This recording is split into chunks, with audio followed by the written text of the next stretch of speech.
Okay, today we will be talking about what Xi Jinping has been calling the once 100 years challenge or once 100 year opportunity, whatever you want to call it. But instead of explaining what he actually means, which is very weak, I will be listing a whole list of historical events, and hopefully we can draw the same conclusion as Xi Jinping from the historical events that has happened in the last, say, some 40 years. First of all, I think the triggering event is this dissolution of the Soviet Union. It dissolved in 1991 on September 26. From that point onward, United States became the world's sole superpower.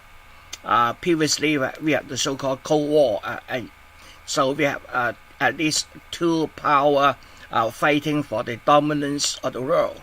But when Soviet Union dissolved, what the world have left is only the America. So we have a sole superpower. And together with the dissolve is actually a little bit more earlier. The Warsaw Pact also dissolved. That was about 6 months earlier, on the 1st of July. And that means when Warsaw Pact was organized, the West organized the NATO, the North Atlantic Treaty Organization, as a countermeasure to Warsaw. But as Warsaw has dissolved, NATO continues. We know that every organization, once it being organized, it has its own life. So NATO continues. At the very beginning, when USSR dissolved, then Russia we retained to be Russia again, and several presidents of Russia wanted to join the European Union because after all they are thinking of themselves like the Europeans. But unfortunately, that has never happened. Russia wants to become a full member of the European Union, but unfortunately, the European Union only can offer them the European neighborhood policy, which is not equal partner in a way. So Russia refused. And then they come up with something called 4 common spaces for cooperation in different spheres.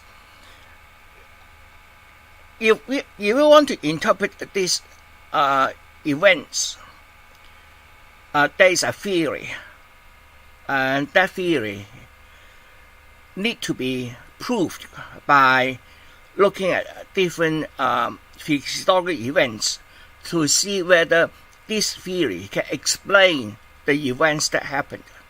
So I'm putting forward one theory here. Other people may have other different theories to explain what happened in the last 30, 40 years. I just put forward one theory, and then you can judge whether this theory is correct or not. The theory is that the United States is afraid of Russia joining the European Union because Russia has a lot of resources, both in terms of oil, natural gas, and other minerals. We know Russia is the world's largest landmass country. It has a lot of resources, both timber, natural gas, natural resources. And then in Europe, the major powerhouse is Germany with a lot of industrial capability. So Germany and Russia is almost complementary. One has the energy, the resources. The other one has the technology and the means of production. So if Russia is able to join European Union, then European as a whole, the European Union, will be a massive political, economical, and industrial powerhouse that will offset the now sole power status of United States. So at the very beginning, United States has always trying to stop Russia becoming part of Europe. And Russia's several presidents, including Putin, at the beginning still think of itself as a European country. After all, Moscow is on the west side of Russia. It's not on the east side. The Russia eastern part is pretty rural, not much people there. Their main economic and political power is on the west side of Russia, which is considered as European. So I will put forward this theory here first, and then I will try to show you the historical events that happened after the collapse or the dissolution of the Soviet Union, to try to prove my point. And when one of the most important events in the dissolution of the Soviet Union is, of course, the reunification of Germany. During Cold War, we have the Eastern German and the Western German, and there's a war between that, the Berlin Wall, which is very famous. We remember, I think is one of the U.S. President, Donald Reagan, he said, asked Gorbachev to pull down that wall. I remember that. So eventually, when the Soviet Union want to have moved into a different direction, one of the things is they negotiated with NATO, and at that time NATO promised that it will not expand east 1 inch. But unfortunately, that promise is not kept. And this diagram shows you the various stages of the European Union expanding into the east. And of course, we now know that there is a big issue with the Soviet-Ukraine war. We will touch upon that later today. But anyway, here we show you the different stages of the NATO expansion. It is enlarging, and now it's almost touching the Soviet Union, which I think Russia will feel a military threat. Now, another event much earlier is, of course, the Cuba Missile Crisis. We know that at that time, during Kennedy's time, NATO put up some missiles in Turkey. Soviet Union considered it a threat to its national security, and they managed to install missiles in Cuba. And then from United States point of view, missiles in Cuba is too close to its political, economic centers, that is Washington and New York. And we have the Cuba Missile Crisis. Eventually, both sides backed down, and Soviet Union removed the missiles from Cuba. And then about 6 months later, John F. Kennedy removed the missiles from Turkey. So the crisis is solved by rational mind and negotiation. But now we see that if Ukraine joins NATO, then it is almost putting missiles right next door to Russia, and Russia consider it as a national security issue. So that is another thing we need to take in mind when we discuss this later on. But anyway, we will continue to look at this issue later on. And then jump forward to 2001. We all know the 9/11 events happened in New York. But I don't know how many of you know that on that same day, it's not 2 buildings collapsed, it's actually 3 buildings that collapsed. Both the North Tower and South Tower, the 2 high ones, collapsed in the morning. But at around 5:30, a third building, Building 7, also collapsed, which is shown on the right side of the slide. This is Building 7 collapsing. So on that one day, 3 buildings collapsed, and I think it's about 3,000 something lives lost. American has the world's empathy. It was attacked by a terrorist attack. Everybody is supporting American, at least in these very sad moments. So let's see what Americans do immediately after that. Now, if we want to invade a country, how long it would take for the preparation time? When you make a decision to invade, how long it takes for the military to get prepared? Now, that is a question I would like you to consider, but I have no answer. But less than 1 month later, in October the 7th, the then U.S. President, George W. Bush, after September 11, George W. Bush demanded the Afghanistan government, the Taliban, to hand over Osama bin Laden, saying that Osama bin Laden was the people instigated the 9/11 attack.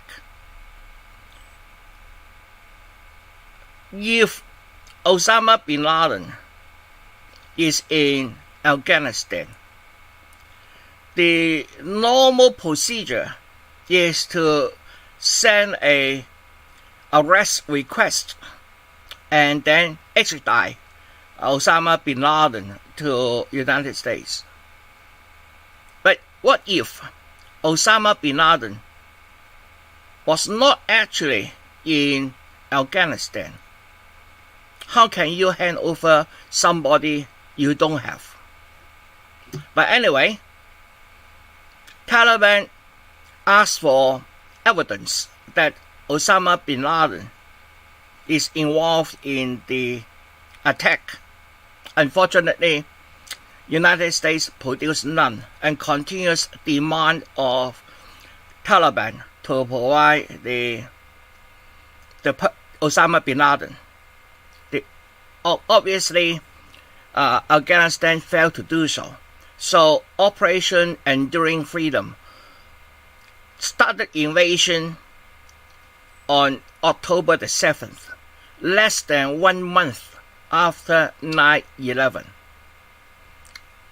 U.S. military was very good in preparing for an invasion, and they did it within 1 month. Is that possible? That's up to you. And we know that this Afghanistan war lasted 20 years. It withdrew on the 30th of August 2021. And after the withdrawal, Taliban quickly returned to power. That means when the American gets in 21 years ago, they push away Taliban. But when they come back, Taliban is back. What is left in Afghanistan is a totally broken country. It is one of the poorest countries in the world at the moment. Now, that is not the only one. We will see some other examples what the Americans have done to other parts of the world. And then, on 20th March 2003, American invaded Iraq based on the accusation that Iraq have weapons of mass destruction. We all know that today none is found. Okay, we have never found any weapons of mass destruction in Iraq after the first Iraq War. Again, it is impossible to prove that I don't have weapons of mass destruction. You ask me to hand over weapons of mass destruction and I don't have that weapon, how can I hand over to you? Then you can still continue to argue, say, hey, you didn't hand over what you have. Well, how can I do that? Although United Nations weapon inspectors has been combing through Iraq for a number of years, they find nothing. But still, the United States accused Iraq with weapons of mass destruction and then started the invasion on 19th March 2003. Of course, later on we have another military intervention in 2011, in which Gaddafi was killed. So we have to ask several questions. These 3 wars, why? Why United States use an 9/11 attack event and initiate 3 wars? What is a possible theory behind it? Now, with my initial assumption or theory that United States want to remain the sole superpower in the world, then we need to look at who are the possible challenger to this superpower. Obviously, European Union is a potential candidate.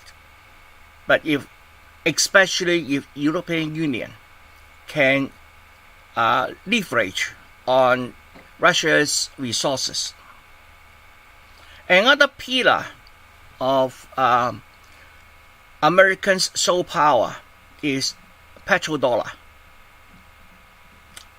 When oil is sold using US dollars, the world needs US dollars to buy energy. Where can they get the US dollars? Of course, selling stuff to American. And in other words, America is able to print money to get whatever it wants, as long as people still use US dollars to buy oil, which is a consumable. You buy it, you burn it, and then it's used up. And then you need another lump of US dollars to buy another batch of oil. This is an unending cycle of, and American can take advantage of this by just printing money. Print money, you get the US dollar, you take something valuable to exchange for that money, and then you use that money to buy oil, which will end up into the air, burns, nothing left. So when somebody suggested that their oil is not going to be sold in United States dollars, well, the Americans need to teach them a lesson. Iraq want to sell its oil in euros. And Gaddafi want to sell his oil in African dinars, which is a gold coin. If these two are successful, one of the pillars of American superpower will be weakened. So teach them a lesson. Kill both of them.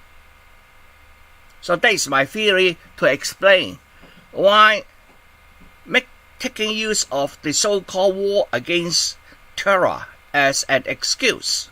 United States invaded both Iraq and Libya. Of course, you will ask, why Afghanistan then? Well, Afghanistan is a main connection between Europe and Asia. Remember, we have a Himalaya lying just north of India.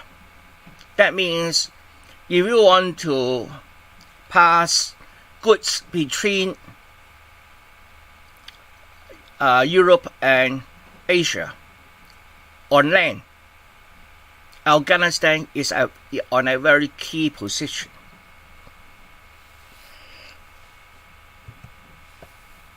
Another thing to look at, the U.S. military power is of course looking at its military expense. This is from 1990 to 2020.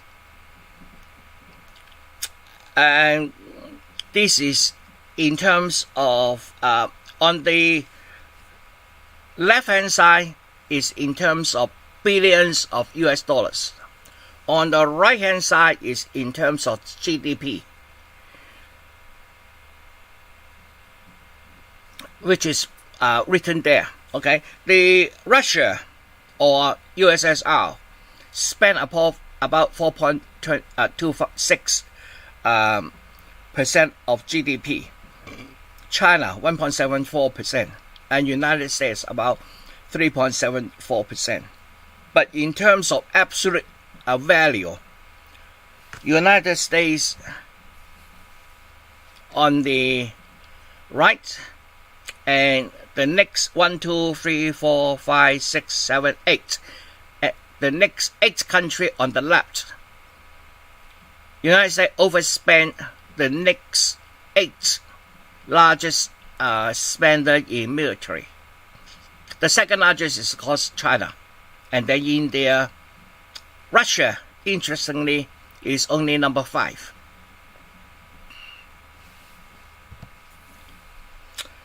The world is also steadily changing economically.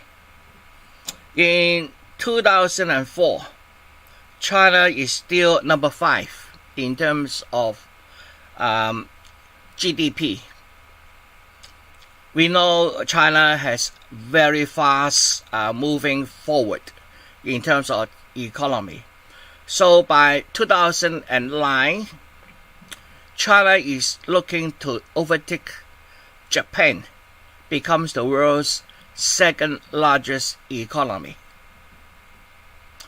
Remember this date, 2009, which is a very important time in our world history. Pivot to Asia. Anyone remember? Yes? Sorry. Anyone remember when that happened? It's on the November 2011. Obama visited our parliament, and it is the first time he announced to the world this American idea of pivot to Asia. It consists of 2 parts. One part is the Trans-Pacific Partnership. Of course, he also have the Transatlantic Partnership, but here we are interested in our part of the world. Okay, so we have the Trans-Pacific Partnership. This is the one part. And these are the countries involved in the TPP. We have Japan, Vietnam, Brunei, Singapore, of course, Australia, New Zealand, and then on the west coast of South America, we have Peru and Chile, Mexico, and then of course Canada and United States. Who is missing here? The largest trading partner of the world, China. China's not there. Interesting, isn't it? Very interesting. This TPP doesn't include the world's largest trading partner. In response, China have this regional cooperation economic partnership, Regional Comprehensive Economic Partnership, RCEP, which is operational in 2020. This involves these countries. So we look at the other part of the pivot to Asia. Is about United States military. The original plan is put about 2/3 of Americans' naval power into the Pacific.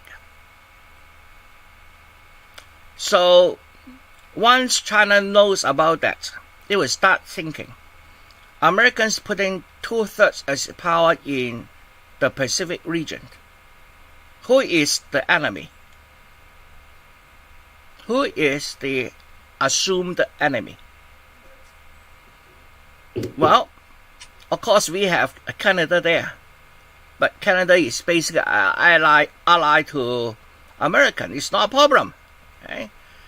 In terms of Asia, we have Japan, which is just an island, small island with American bases there, and then Philippines, Indonesia, Malaysia, etc.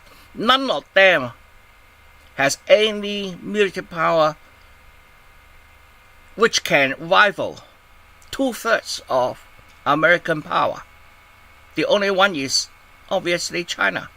So the Chinese leadership realized as its GDP is approaching the world's second largest economy, American assumed China to be a challenger. American is now trying to contain China. Again, that fit in our original assumption, our original theory. American want to remain as the sole power in the world, the only superpower. Any challenger has to be nipped off at the butt before it becomes a challenger. And therefore, by 2011, American started a whole campaign. It used the pivot of Asia to organize trading and military encroachment on China. At the same time, we start hearing all the human rights violations from China. The honeymoon between United States and China ended. We now have all the Western media talking about the South China Sea, the human rights violation in Tibet, in Xinjiang, etc., etc. They all started around 2010 and 2011. These are the military bases. People argue why China is so close to the United States bases. A geography problem. China can't move, can't get away. These are the bases, and these are public information. China started to call this as island chains. The first island chain started from Japan, South Korea, the runaway province, Taiwan, and then Philippines, and then of course Singapore, Malaysia, and Vietnam. So if China wants to move its goods to the rest of the world by sea, It had to break through the first island chain. Of course, when there's no war, that's not a problem.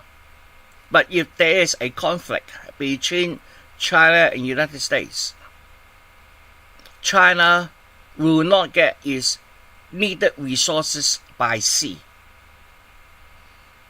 Another crucial choke point is that most of the energy China needs comes from Middle East. And if it comes from Middle East, you want to use pipes, you need to go through Afghanistan, which is controlled by United States at that time, or by sea through the Malacca Strait, the star mark at Malaysia there. At the tip of that Malaysian peninsula, we have Singapore, which is the largest military base in Asia. So with a navy blockading Malacca Strait, China won't be able to import oil from Middle East and then pass through the first island chain. So China needs to start thinking, what can I do? United States is now treating me as its enemy. In terms of trade, they started a TPP, which I am not involved. In terms of military, I'm surrounded. I need my oil. My oil needs to come from the sea. And the choke point is Malacca Strait at Singapore. And Singapore can just stop using military force from any oil tanker passing through Malacca Strait. China is stuck. So for any reasonable country, you need to consider national security, and that is a national security threat to China.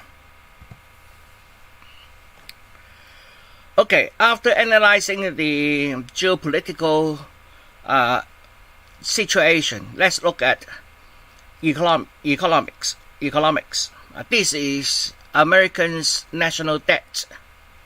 It has kept on rising and rising. But at around March 2020, the slope changed. It is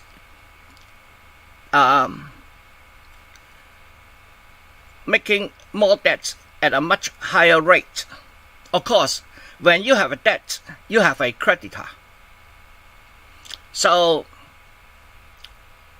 if American government is issuing debts and the creditors are Americans, oh, that's their problem. It is within America. They solve it themselves. We don't care.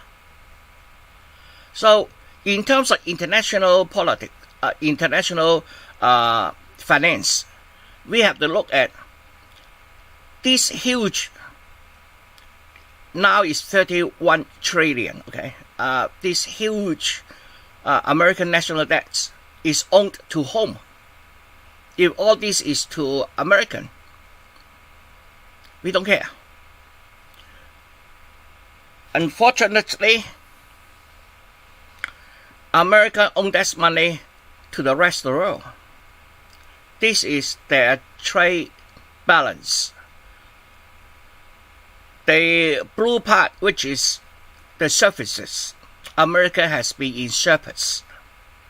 But for the other parts, the goods, it has always been in deficit, at least since 1922. That means when American trade with the rest of the world, it is negative. That means it is buying more stuff than making more stuff and selling to somebody else. And that's why the world is flooded with US dollars. Because as a whole, everybody trade with United States and use the United States money to buy oil. So if American is not flowing out, the having sufficient American dollars flowing out, then we don't have the US dollars to buy oil. So that is also linked to the petrodollars idea. We see that Americans have been printing. And this printing means American is able to create debts and use that money to enrich itself. Unfortunately, American isn't distributing that wealth among its citizens very well. That's something else. Besides money, we also have to look at our world population. The fertility rate has been declining. It's declining. This is a map. We always say, China is a big problem. Its birth rate is declining. Yes. Compared with India, yes. But if we compare China with the developed world, it's not that bad. China's birth rate is about the same as Europe, America, Australia here, Russia, and a number of Western countries like Spain, Germany, etc. The situation is actually worse. Of course, the world's population growth is in Africa, which is shown in brown, orange, and yellow. So the world also has another problem. Those with production capability, the West, China, or with resources, Russia, Middle East, the birth rate is declining. Whereas the poor country, especially Africans, the human population is increasing. As I said, American implemented the containment policy of China at around 2011. It continues with trade war started by Trump, and then technology wars continue with Biden. We have the military encirclement of China. We have a lot about Taiwan as a security risk. So maybe Americans are also thinking using Taiwan as the equivalent of Ukraine today. Continues the deframing of China. I call it manufactured human issues because there are just none. And we now can be quite sure that United States views China as a main competitor and challenger for its sole superpower status in the world. Now, if America is able to accept the status of the second superpower, I don't think the world will be this difficult today.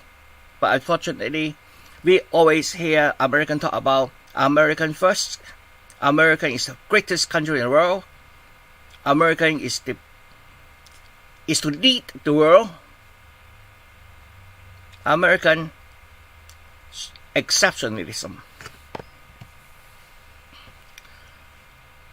But the moral question is, why must China remain at the low end of the manufacturing? Why can't China move up the value chain? We are all human. If China wants to move up its value chain, its economy is going to grow. China has about 4.3 times the population of United States.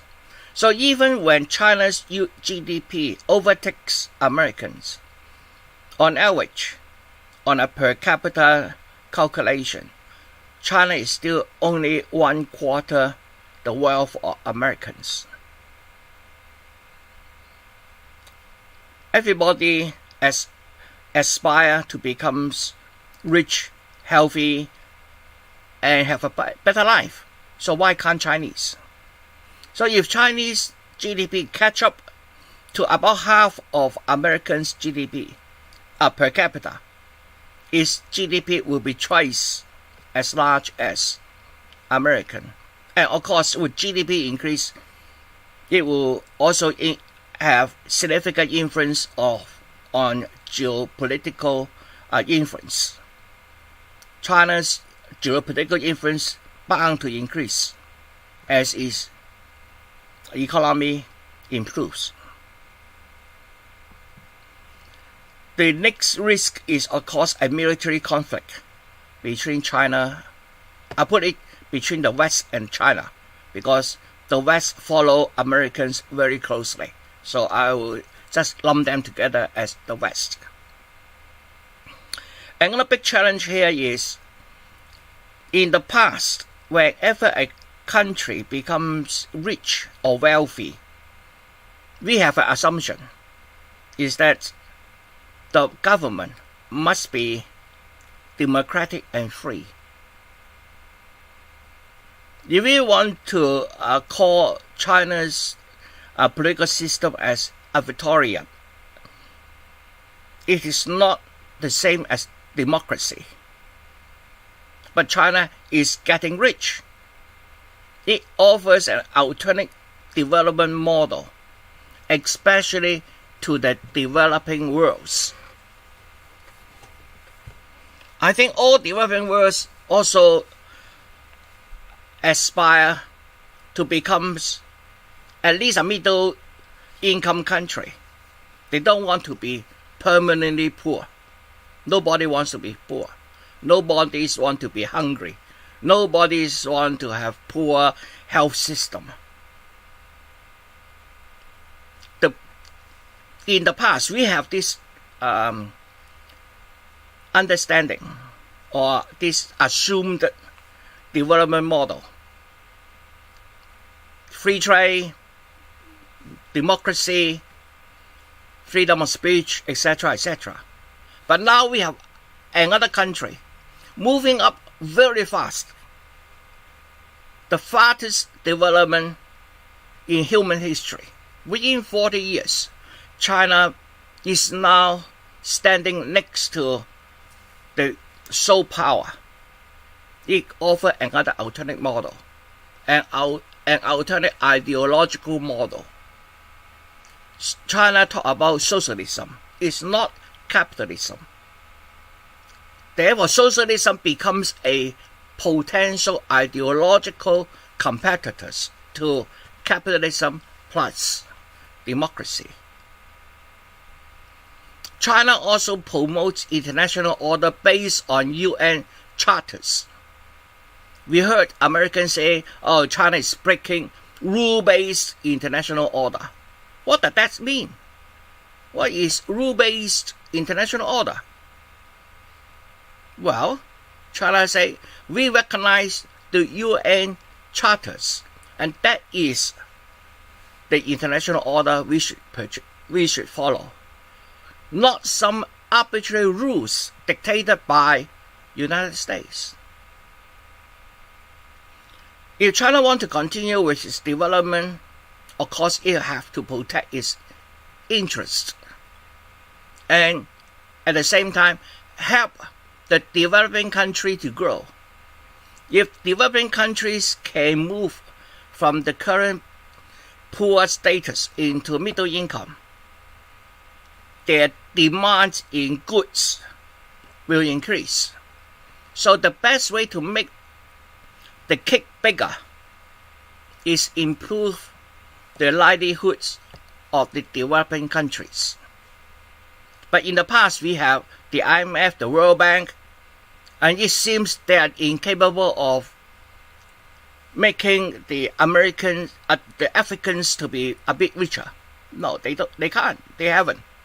It's after the Second World War to now, 70 years. The Africans are still very poor. So China also started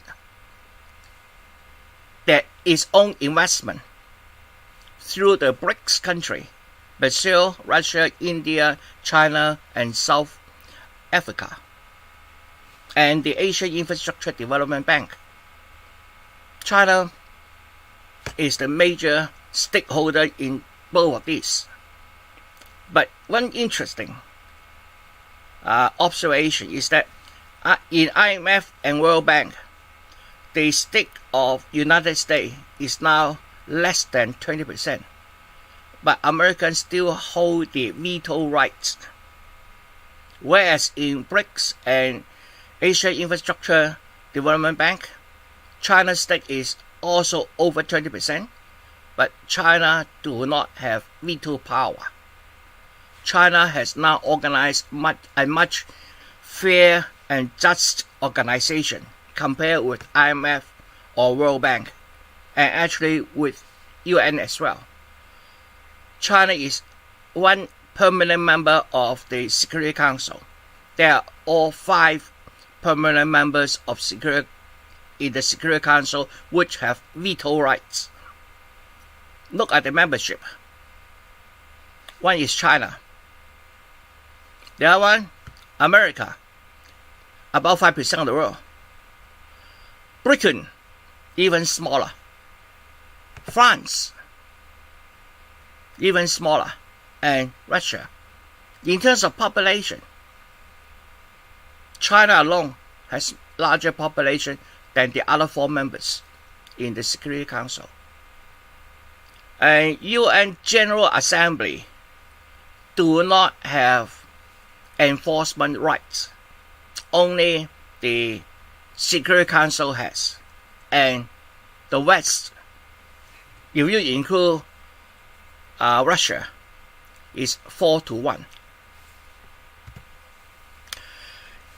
In terms of trade, even with the trade war started with Trump, Chinese trade still increasing at about 10% per year at the moment. In terms of innovations, we measure scientific publications. China has overtaken America by 2017.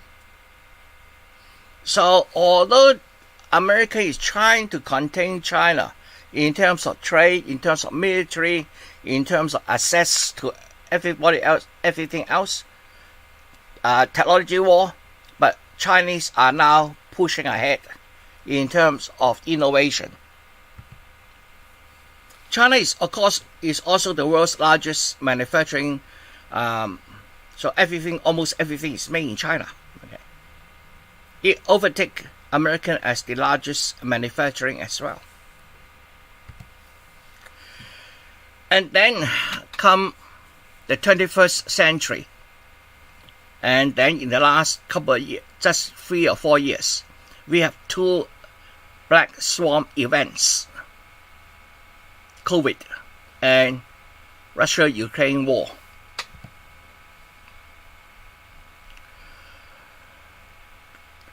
We have the largest population countries are China and India.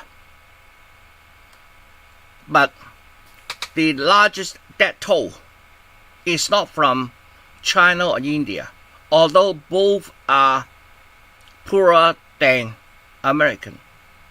American has the largest death toll. Interesting, isn't it?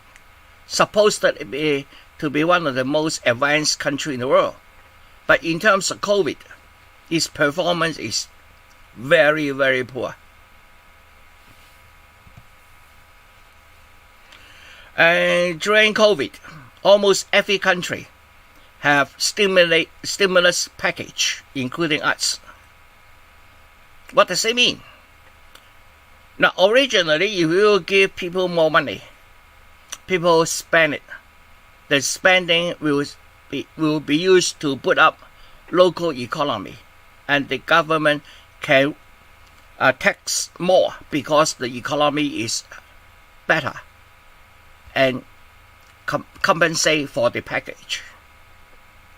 But unfortunately, for the West,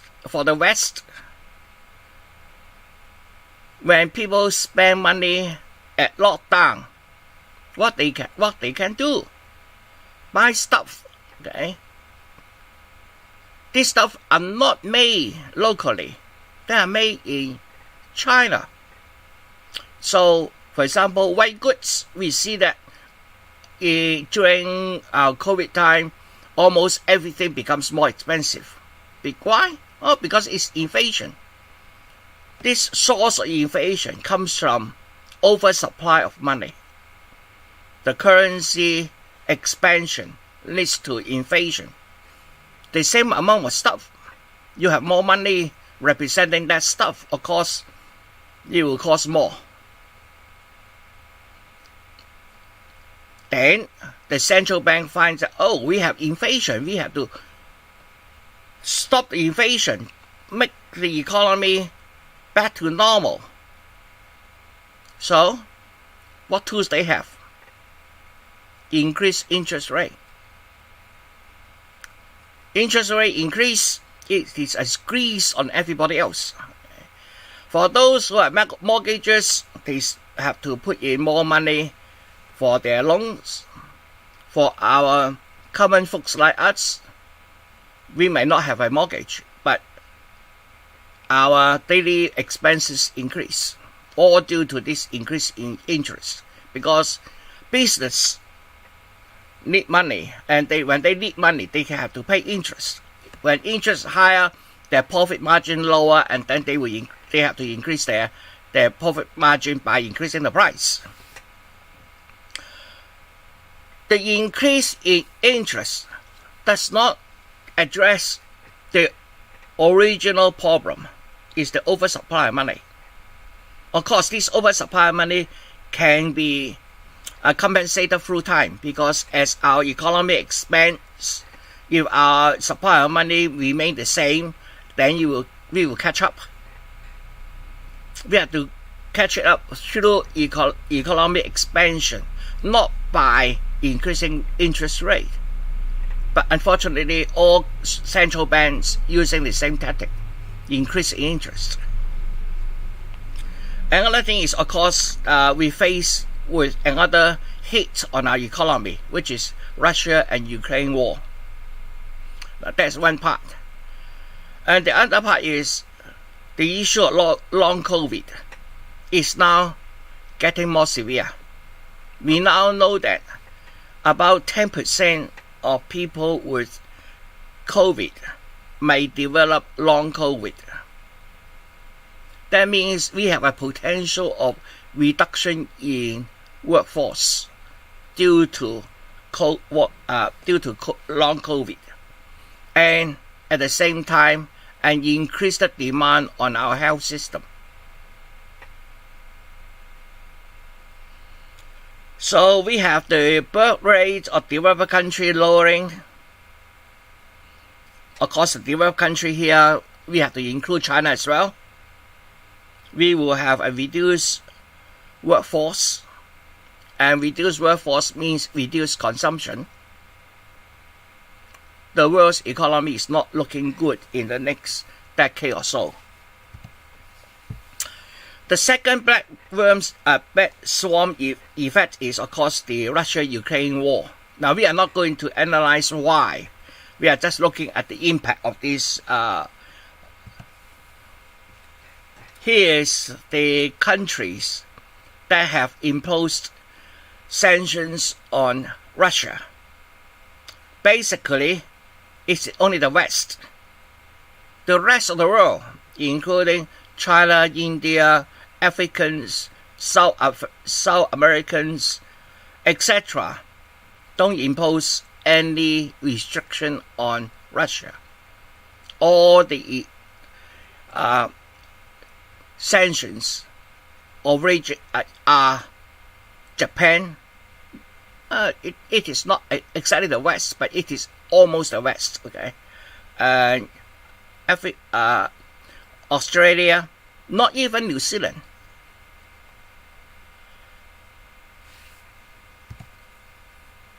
What's the consequence of this sanction? You cut off a trading partner, Russia, and this trading partner has resource. You cut it off. Of course, you can buy your resource from other body other than Russia, but that will involve increase the price. We see our gas at the pump. Before the war, we sit around at $1.50. Now it's about $2.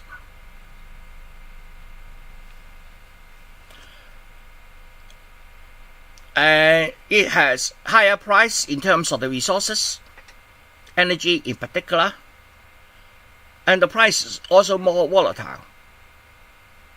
For the Europeans, not only they cannot get the piped LPG, piped gas, they have to ship it from across the ocean. Of course, they can get some gas from Africa as well, and some from Middle East. But anyway, this gas will not be shipped by the most efficient method, which is the pipe.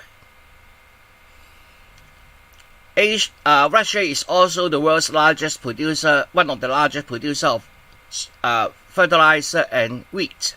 So, another two essential ingredients the world is under sanctions. For Russia, we know that the West have frozen its assets. That means any people paying in euros or US dollars, the Russia is not going to get it because it will be frozen by the West. So Russia moved the trade away from euros and dollars. Now remember we talked about petrodollars as one of the strengths which supports the US soft power status. When people move away from the dollar, it is weakening United States' position as a superpower. Another important thing is other countries start to evaluate its relationship with the West. If the West can apply sanctions to Russia, what stopped the West from applying sanctions to me? If the West can apply sanctions on China, what stopped the West to apply sanctions on me? So they had to think about that. The government had to think about that.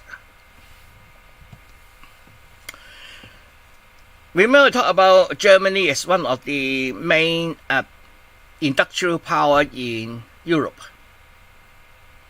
It was based on cheap energy from Russia.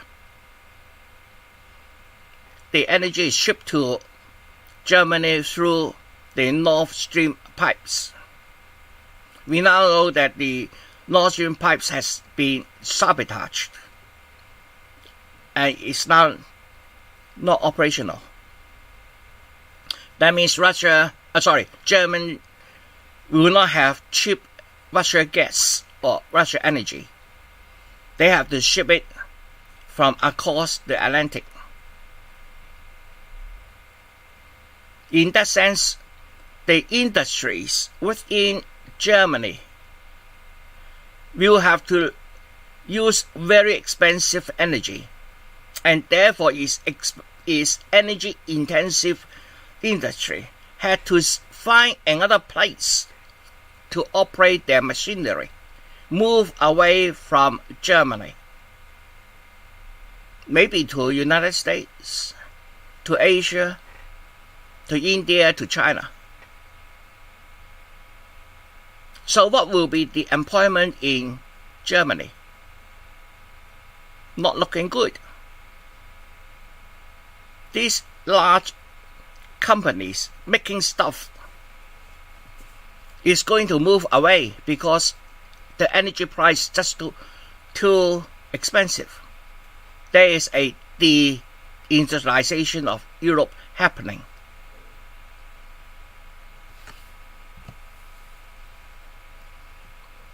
In terms of military, the war between Russia and Ukraine, we call it a proxy war. It's actually Russia against the West, because Ukraine is getting all its military supply from the West, NATO, United States. We know that the total military support has already exceeded $100 billion. Ukraine has already lost about 20% of its land.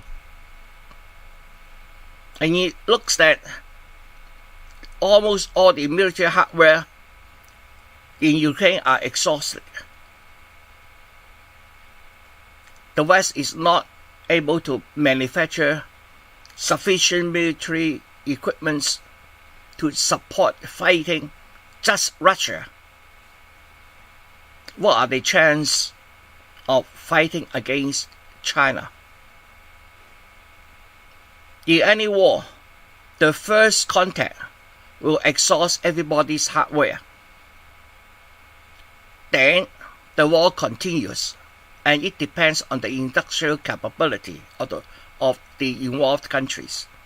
I am able to make the weapon faster, more abundant than you, I win the war. It's a competition between industrial abilities. Looks like the West has sold the rest of the world that it is a paper tiger. It looks very good on paper, but just to fight against Russia, its hardware is exhausted at such a rate that it will not be able to replenish.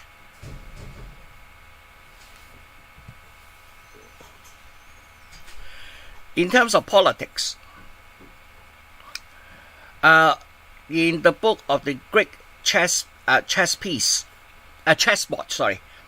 Beninsky talked about Europe and Asia as the center of the world. And of course, we know that the center has shifted to Europe in the last 300 years.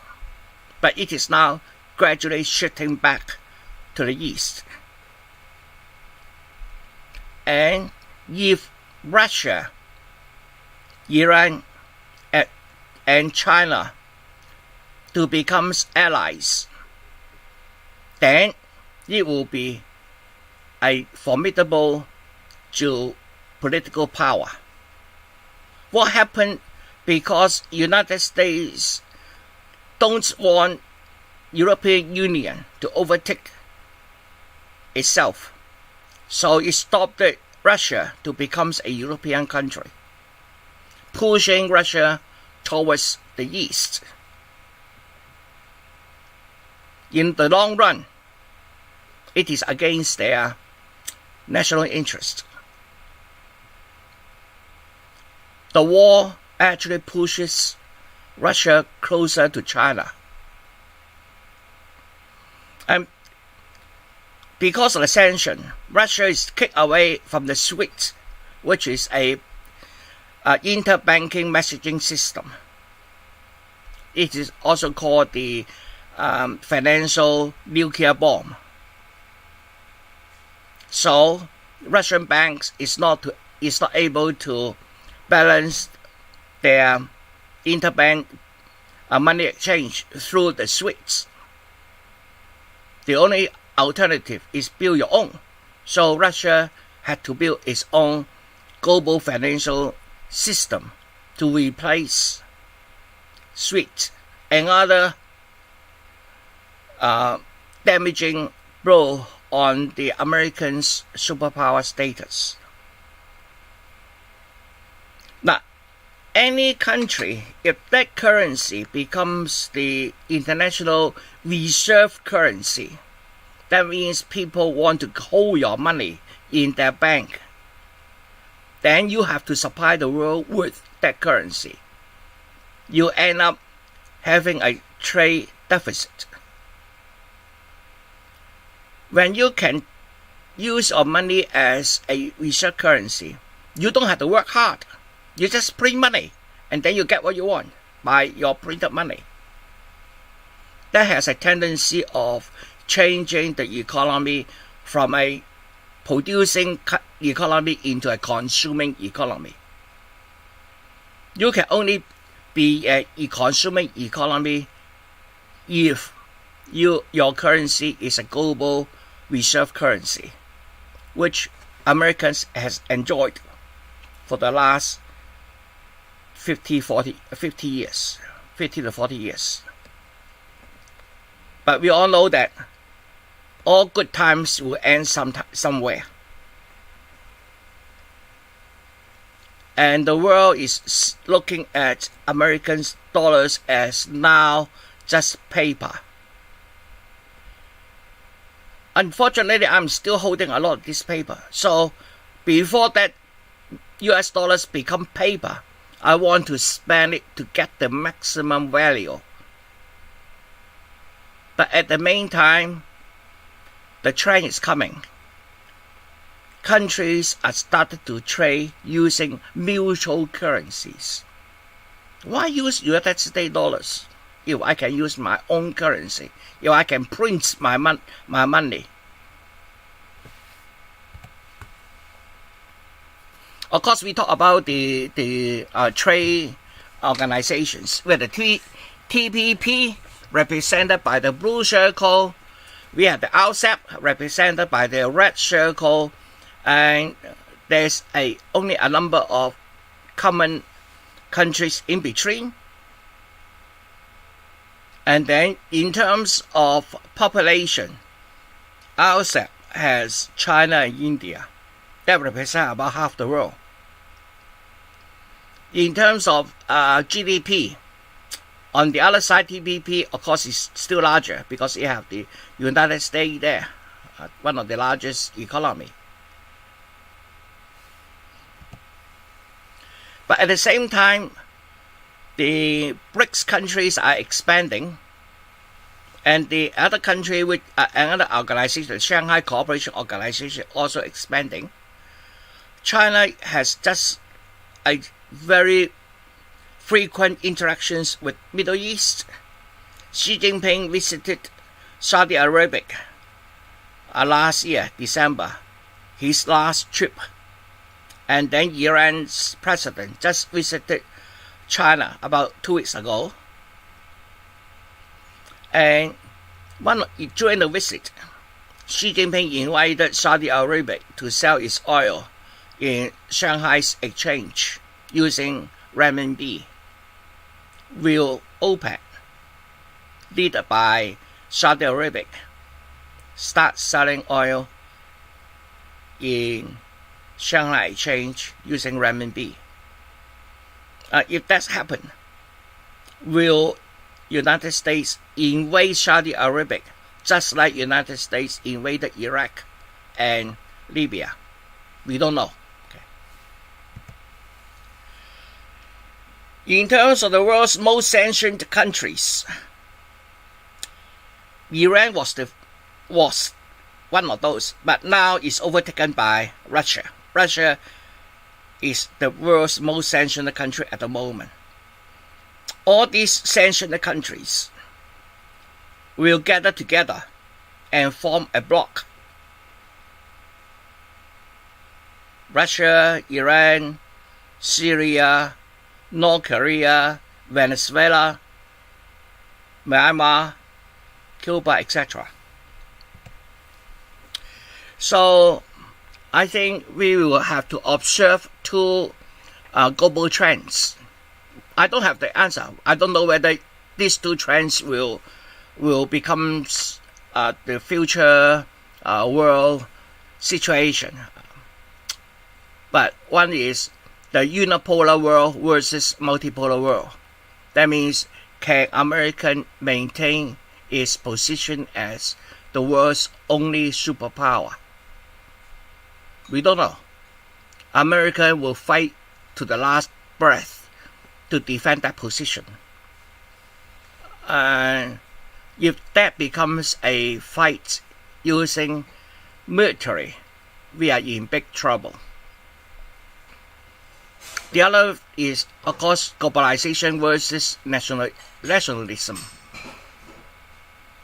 Will the world stop being a globalized world where everybody can exchange their goods into something similar to Cold War? With the USSR, they have a trade system. Outside that, we have another trade system. Of course, with the collapse of the Soviet Union, we have the globalization. But will we look back to that situation? The rest versus the West, we don't know. So I will leave here and then accept questions. So anybody want to ask me questions, you are welcome to do so.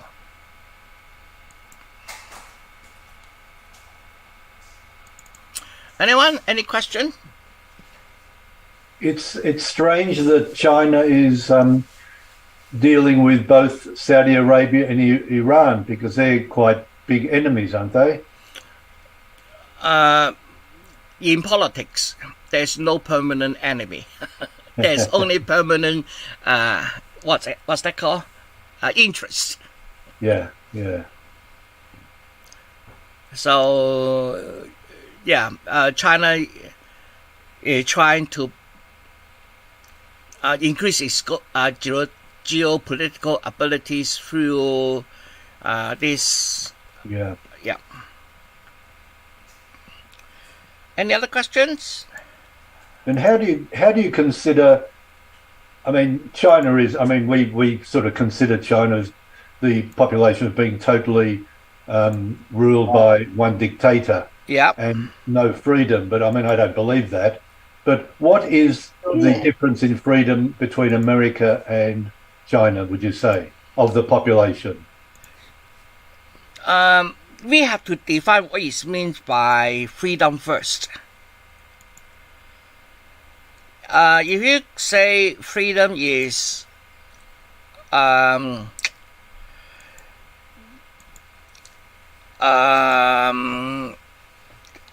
ability to do whatever you want, for example, then China isn't a country like that. But if you say, I want freedom of safety, China is very safe. And you want to say, I want freedom to be a middle class. I don't have to be struggling with my daily life. China is moving into a middle class. People are having better life every day. A freedom from debts. So when you talk about freedom, we have to look at it in a Eastern concept rather than a solely Western concept. Sure. Western concept is very much a almost absolute freedom. I can do whatever I like. Yeah, but that's okay if you've got a benevolent leader. So let's say Xi Jinping is benevolent, has good intentions. Yeah. But if he was like a Hitler or something, and the people don't have freedom, that could be a potential problem. Yes, absolutely agree with that one. So everything has its good and bad. Okay. Now, for example, at the moment, when we in our countries, for example, we have the so-called democracy. But look at the policy. Take NBN as an example. When the Labour talk about NBN, they were talking optical fiber into the house. Yeah. But once they lost their control of the government. They changed. And so the policy becomes one step forward, one step backward, one step forward, one step backward. But if you have a sole party, as I said last time, that party is responsible, then China can implement 5 years plan, 10 years plan, 30 years plan, and this plan will be executed. So it move forward. Of course, with the caveat that what if the leader is not working for the people, is working for himself? Yes. That is a huge risk. We all understand. But that doesn't mean we don't have the risk as well. We have the same risk. Remember, Hitler was also elected. That's superannuation. It's under attack from Labour again. Sorry? Sorry, that was my husband. He was saying our superannuation is attacked from Labour. So there's much going on. But I wanted to just say two things. You didn't talk a great deal about India, who is also rising up. And the other thing also, it is what the other gentleman said, is covered very much by the leaders of the country too. Yeah. Ying and Putin and wherever. They have a great input into the way things go on, as George Bush had with going into Iraq and wherever, and Tony Blair and the others, and John Howard. So the question is, India's there on the sidelines, and also we have the difficulty of the main leaders of the countries. Yeah.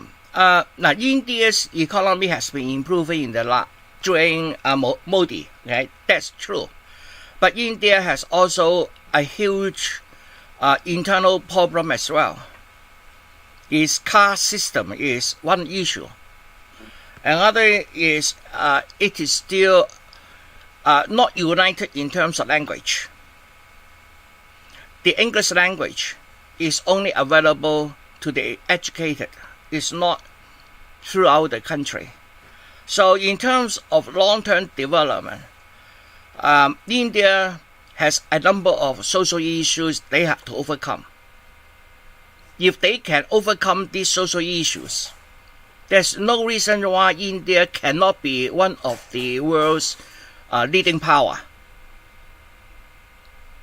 So if we say there will be multipolar world, we will be talking about one Western power bloc, okay, led by either European Union or America.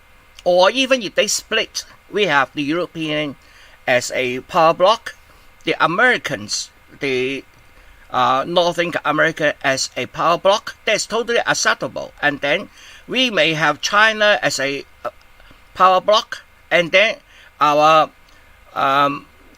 Asian friends in the Indonesia, Malaysia, etc. form another power bloc. And then on the other side, we have the Middle East, the oil-producing country as a power bloc, and then India, another power bloc. Then this is what we are talking about, multipolar world, rather than at the moment a single polar world. So I will be looking forward to a multipolar world. I think a multipolar world with power balancing each other will be much more stable than the current single sole power, because American basically can do whatever it likes. For example, we heard from Seymour Hersh that Biden and Americans' Secret Service blow up the Nord Stream. Okay, of course it is just a report. We have no evidence, but American has the ability, has the motivation. Biden has publicly claimed that if Russia invade Ukraine, it will blow up the Nord Stream. This is a threat Americans have laid out, and he has executed it. So I'm quite confident that the Nord Stream is blown up by the Americans. But what can we do? Can we take Biden to the International War Crime Commission. No, we can't. We can't do that. We can do nothing about it because there's no balance of power. They can do whatever they like. But if we're moving into a multipolar world, maybe the political leaders will have to be responsible in some sense. Of course, it's just maybe. We don't know.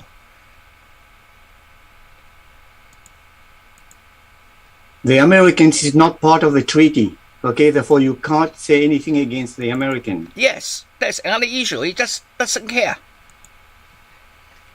It does whatever you like. Yeah.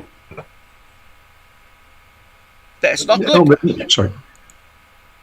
Can I put you on the spot and ask you what you think of Jinping and Putin? Sorry again. Can I ask you what you think of Jinping and Putin? India and Putin. No. What do you think of the character of Jinping and Putin? Oh, you mean Xi Jinping? Xi Jinping. Yes, Xi Jinping, their personal character. Okay. and Putin. And Putin. Okay. I'm not too familiar with Putin, but I have followed with Xi Jinping's life. Xi Jinping is born as a royal, I put it that way. His father is a comrade with Mao Zedong. Okay, so Xi Jinping is born a prince. Okay, if we want to call it that way, that means his family, at least his father, is in the Chinese political upper layer. But during the Cultural Revolution, his father fell out from favor from Mao. So Xi Jinping spent his teenage years in poor country in China. He sleep with the farmers, work with the farmers during that 10 years of Cultural Revolution. Okay. That is his youth. Then came the death of Mao Zedong, Chairman Mao. Then Deng Xiaoping come up and then reverse the persecution of Xi Jinping's father.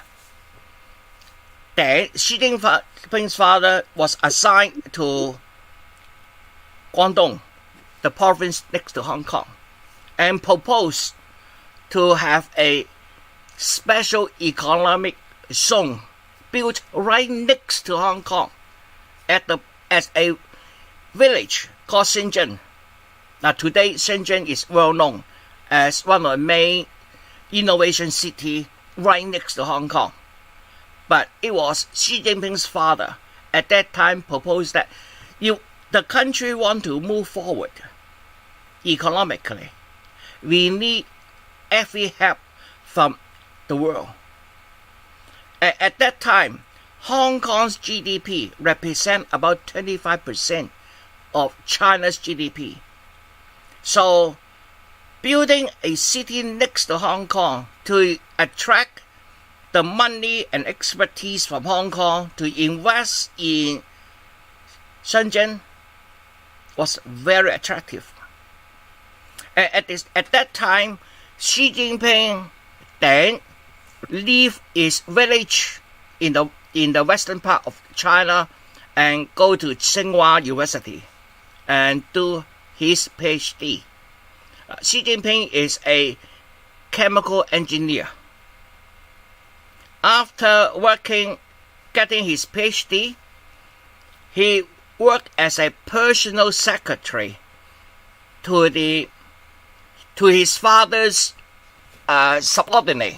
But now the subordinate has become China's military chief. So he works as a personal secretary for about 3 years. Then, at the suggestion of Xi Jinping's mother. He started from the bottom up. He go back to the West in a village and becomes a village secretary. And from that, he works his way up. Village secretary, and then the province, from the province to major province, and then to Shanghai, and then into the Central Bureau, and then into the Central Standing Committee, and then eventually take his place in becomes the leaders. Now, in terms of his character, he is like a bamboo. That means when the winds come, he will bend down. But once the wind is gone, he will come up again. He is a bamboo. He is a very persistent. He knows what he wants. Under pressure, he might bend. Then, when the pressure is gone, opportunity come back up again. And that is Xi Jinping. Xi Jinping is a very determined leader. And he also knows that if he wants to have the support of the party, he must have the support of the people. After all, let me finish first. After all, the Chinese Communist Party of China has almost 100 million members. They are from every level of Chinese government. So if he is doing well for the people, he will get the support from the CPC, which in turn becomes his political power. So from what I can see, Xi Jinping is a person with very sharp focus on what he wants to achieve. And he will get what he wants eventually. Sorry, your question, please? Albert, what do you think of Xi Jinping's current treatment of their billionaires who seem to be disappearing at a rate of knots?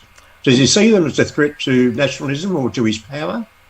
Or is there another move that he's doing? There's a very different ideology between the West and China. Okay, in the West here, it seems that our government is controlled by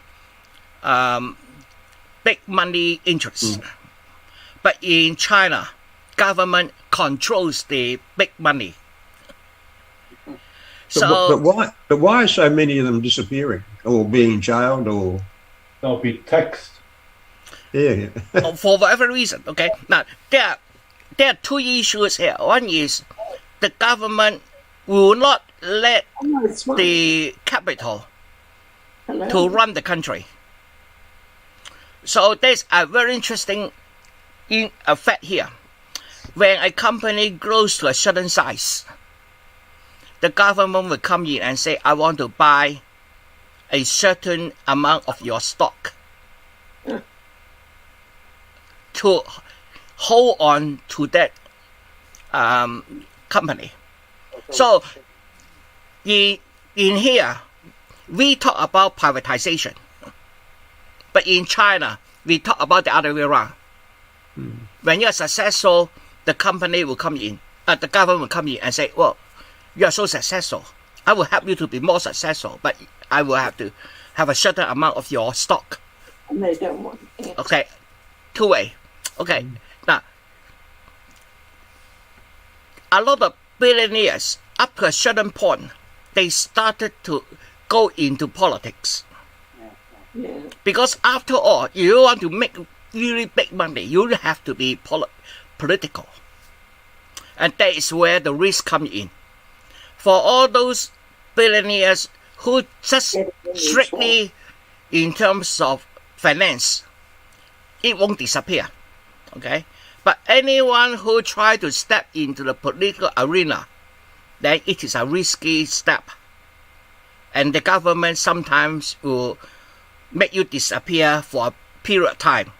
Okay? Not usually about 3 months, then you'll be free. And that is called re-education. The government will talk to you explaining its policy and then trying to make sure you understand Chinese policy and then convince you to follow the government's policy. So billionaires do disappear, but usually for a short time. But the another group which has been targeted by the government is so-called the influencers, like me. I'm so-called KOL, key opinion leaders. Okay, these are influencers who has huge followers, have huge influence on people. Typically, will be our movie stars or singers, and we know that movie stars and singers make a lot of money in the West here. One movie, the lead artist, maybe actor, actress, may represent about 80% of the whole budget of the movie. But China said, no, you can't do that. It forces a maximum percentage of budget on one actor to make it a bit fair. So that's one thing. And if the actor represent a product, this is the way a lot of influencers make money. I'm the split person of Nike or whatever, okay? Then, if you do something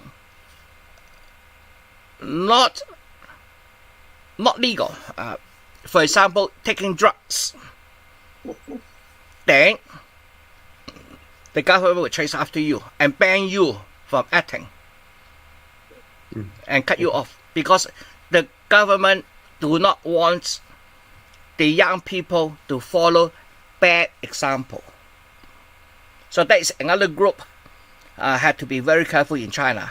If you are an influencer, especially when you have a lot of followers, then you better behave, because China doesn't want the young people following bad examples. Bad, of course, is a moral judgment call. So we may call it good or bad, but not necessarily according to the Chinese government. But we Chinese have a very common moral standard following the Confucian ideas. So as long as you are within the Confucian ideology, Confucian philosophy, we are all good. When you are stepping outside that traditional values, then in China you better take care. So in one way, it's not as free as we are here. But on the other way, we have something back. For example, we have a safe environment. The government is looking after you, and our neighbors are friendly. We know everybody in a small neighborhood, etc. There's another kind of values. For example, in a lot of the Chinese government family, they don't even lock their door. They don't need to. They know each other in the village. The ladies are dancing in the open playground in the village. Everybody coming in, this dancing lady knows who's coming in, who's go out. It's a very safe environment. You've finished. Okay, thanks. Welcome. Any more questions?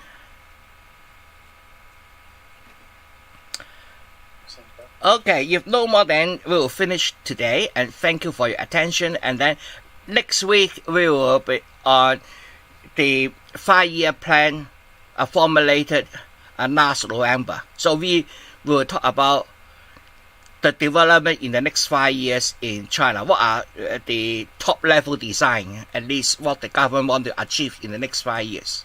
So that will be our next time. Okay. Thank you, Albert. Thank you. See you there next time. Bye-bye. Thank you. Bye-bye. Bye. Very interesting.